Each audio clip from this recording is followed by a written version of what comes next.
So Ninja, one of our producers, the other day finds out that she is saying what wrong? Reef. Reef. Like a Christmas wreath. You know, the reef that you put on the door. What? Reef. A reef? A reef. Like the coral reef where the fish swim? No, the Christmas reef. Christmas wreath. It's not reef. What is it? It's wreath. What is it, Jake? Wreath. With a TH, not an F. And so, listen, it sounds the same to me. Reef. It sounds the same. You say it really fast. No. But we all have our words. I can't judge. Some of them do. What did your mom and dad say? Did they say reef, Ninja? I can't remember. I learned it from somewhere, so maybe. But you've been saying it your whole life. It's just so much harder to put the TH in there. The wreath. Wreath. It's like an extra syllable. All the energy. Yeah, then you spit all over the poor place when you hold it all out like that, right? All the energy So, it listen, takes. I said air conditioner for air conditioner when I was growing up. My oldest would say miles power instead of miles per hour. Yeah, but these are kids. That would be 50 miles power. On the other hand, Harlan has quite the word for, what is it? Endeavor. Endeavor. I was at the zoo and I thought all the animals were named Endeavor. And then my husband looked at me as we were walking our children, fully grown, and he said, "Honey, it's not an endeavor. It's an endeavor. And it's what the animals are going on. It's not the name of the They're animal. going on an endeavor. It's not and now here is an endeavor. How did you say? Endeavor. An endeavor. An endeavor. I was Here's an very sure of endeavor this. in its habitat. This is why I don't judge other people when they say things wrong, because my vocabulary is not good either. My son said lever last night. For what? For a lever. For a lever? A And lever? I said, buddy, it's called a lever. And he goes, no, it's not. It's a lever. Yeah, just like the endeavor that there is. And then Ninja's brother, what does he say for spaghetti? Biscotti. Well, he used to. He's 19 now, but he would say biscotti. Yeah. So it happens, right? All the time. What are those words that we all mispronounce? We all? You do it too. No, I don't. I get every word right. You're listening to Rob and Liz in the morning. His radio. All right, Lynette is here at 800-447-7234. What's the word that is mispronounced in your family? So one of my kids used to call a sandwich a sandwich. I've heard that. Yeah, that's a great one. Kids have a hard time saying things sometimes. Everybody's got a word. My mom used to say ruin instead of ruin. Don't ruin it. Like ruining it, Ooh, right? That's a good one. Ruin. My son reminded me, he called me during the break, and he reminded me that he said this last week. He said, Mom, my chile hurts. My Achille hurts.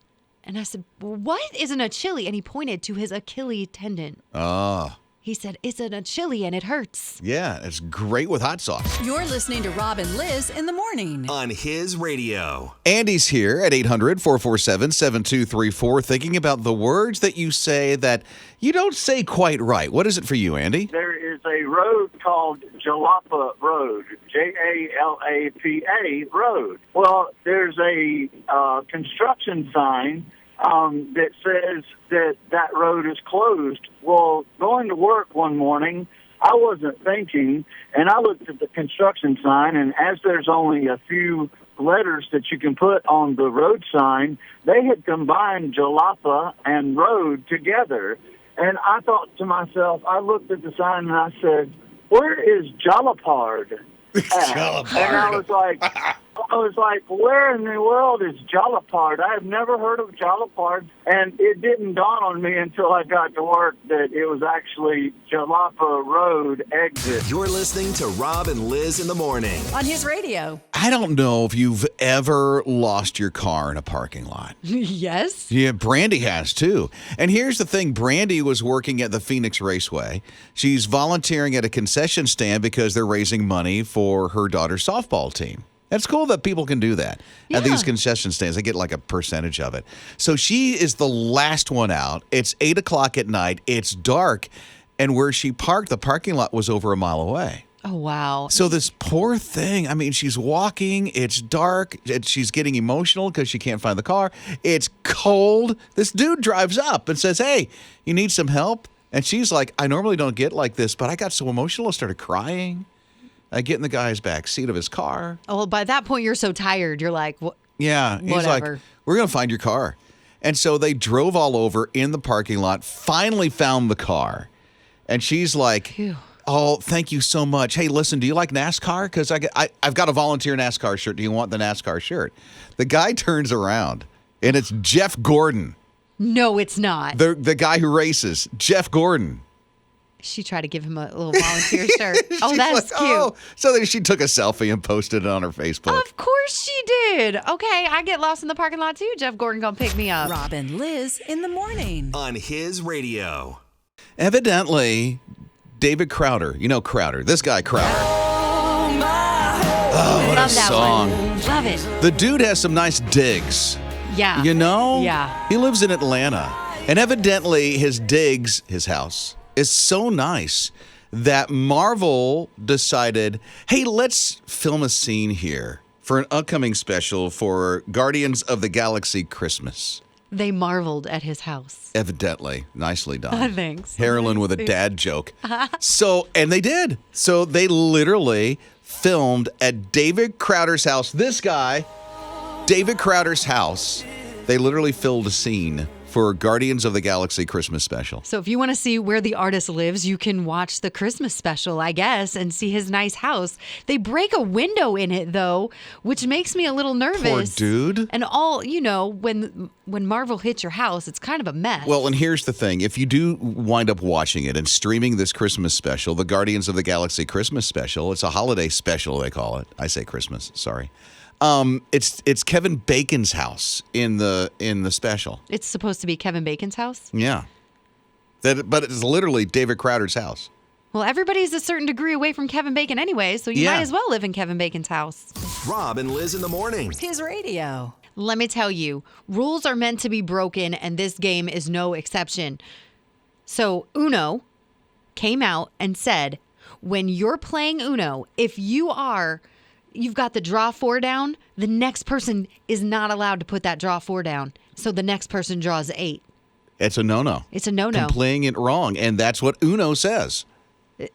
Uno had to tweet about it because so many people are up in arms about this, but let's be real. My family, we will make up our own rules. What? And we will fight every time we play. We play all the time, and we play the most weird rules ever. Like what? And then they change in the middle. Well, you have to be quiet on a 7. It's like Spicy Uno is a version of it where you make up like 8 or 10 rules. So like you have to be quiet on a 7. If it's a 6, everybody slams it and you get the pile. You have to pick up 5, whatever it is.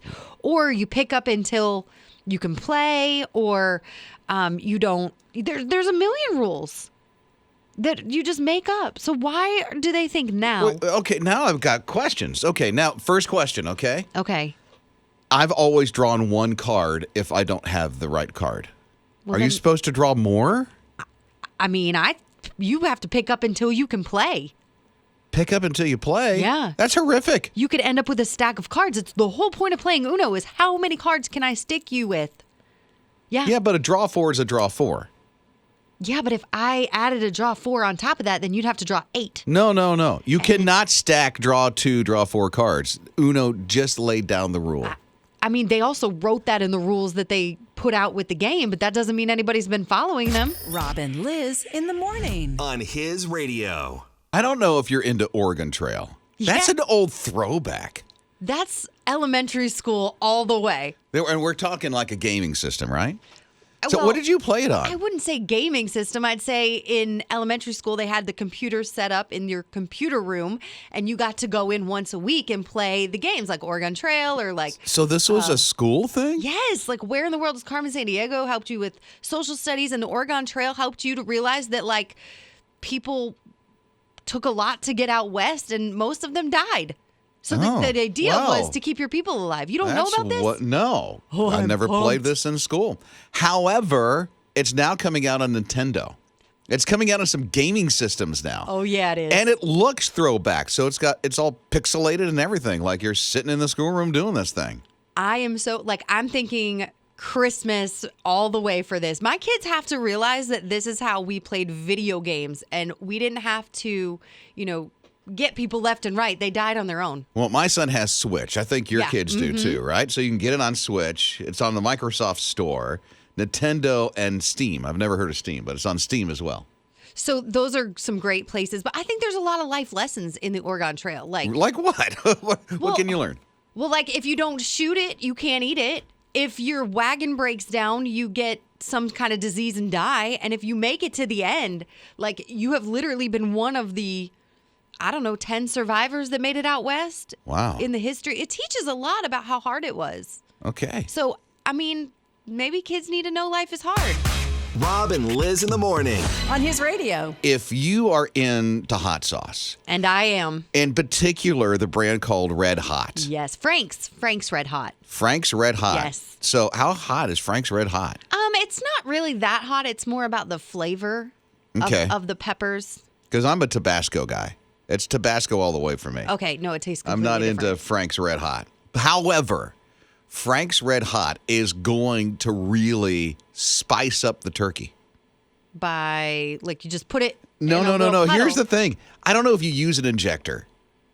I don't Like cook, a big so. syringe kind of thing. Ninja, I don't know if Ninja cooks. Ninja, are you like this big, chef? I am, but I don't inject my meat with Stuff? flavor. Yeah. Okay. Well, there's this big syringe. It's a big, and I think people have used this in meals. I'm sure they have. I don't know. So Okay. you fill it up, and it's literally Red Hot will send you the syringe and it's a big honking one to inject into the turkey, the Red Hot sauce. Inject it into the turkey and then cook it. That is amazing because they already make the wing sauce and the different things like that. So if you got the flavor that you really like and you put it in there, Hit the original.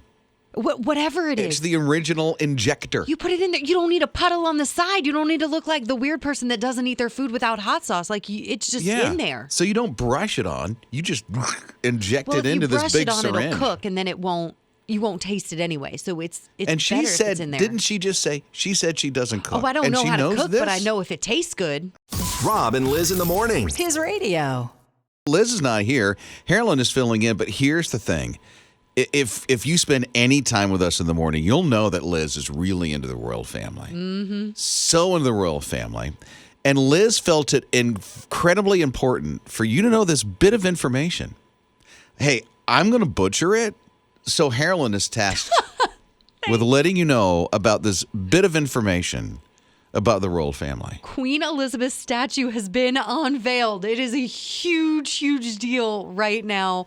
King Charles III, he opened it up, I think yesterday, and it's immaculate. Everybody's looking at it. It's the talk of the town. It's a big deal. And Liz really wanted you to know. Yeah. Although Liz would have said lots of other things. Yeah, Like what? What would she say? I don't know.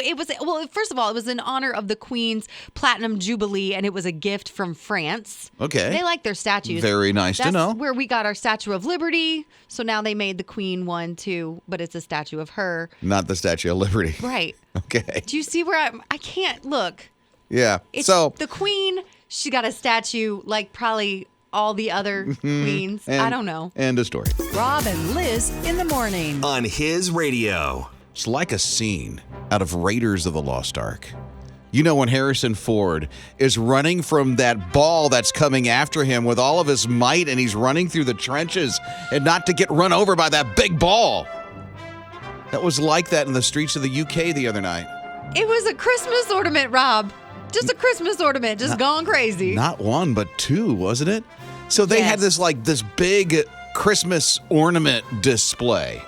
And they had, these things are giant-sized Christmas ornaments. And one got loose. And went going down the streets of the UK. It hit a car. A car was had to move out of the way. It's going down the streets of the UK. Luckily, it was 2 a.m. So not a lot of traffic. And But- only one guy on a bike. But enough with this massive ball coming at you. I bet they did feel like Harrison Ford. But Right? Except with more festivity. Yeah, it was all Christmas. It was crazy. And it looked like a giant Christmas ball ornament that is on your thing. And the thing is so big, it goes up to the first story of the buildings it's going by. When it's rolling down the road and bumping into walls and running over cars. It wasn't heavy, so it didn't crush anything. It must have been like I don't want to say helium. It would have floated away, but it was like a big blown up ball that was covered in some kind of ornament paper. Yeah, but it doesn't matter what it was made out of. When it's going that fast down, it's going to get something. It's going to mess up some things. Thankfully, nobody was hurt.